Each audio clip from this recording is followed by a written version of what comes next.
It's a wonderful way to move the conversation. One of my favorite stories is when Philip was walking and he sees the eunuch of Ethiopia. He was the treasurer reading Isaiah. And it says that he got on the carriage, said to him, "Do you understand what you're reading?"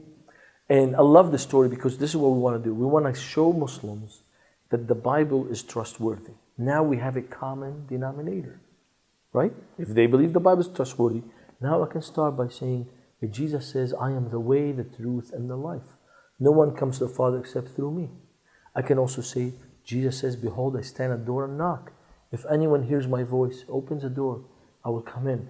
So once you establish that Jesus doesn't lie, Jesus tells the truth, once you establish that the New Testament is trustworthy, now there's so much we can come back to Christ. I was speaking to 80 students, international students. 50 of them were Muslims, still Muslim. The whole group was Muslim. And 30 of the 80 were secret Christians. They invited their friends. So my message was on the parables of the 10 maidens, the 5 wise and the 5 foolish. And it says that they were waiting for the groom. So after I told the story, I stopped and I said to them, Jesus is talking about the last day, Judgment Day. All Muslims are afraid of Judgment Day because they know it's happening. So I said, according to Jesus, is Judgment Day a sad day or a happy day? So one guy in the front, I think he was from Turkey, he says, "It's a happy day, it's a wedding."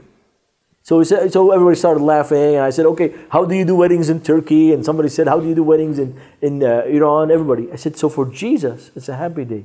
Then an Ismaili boy, Shia boy, stood up. He goes, "Mr. Masri, it depends." I said, "What do you mean it depends?" I said, "It's a happy day if you are wise and you're ready." So 80 students, I said, "I'm not going to ask you to answer me, but if Judgment Day happens tomorrow, are you ready?"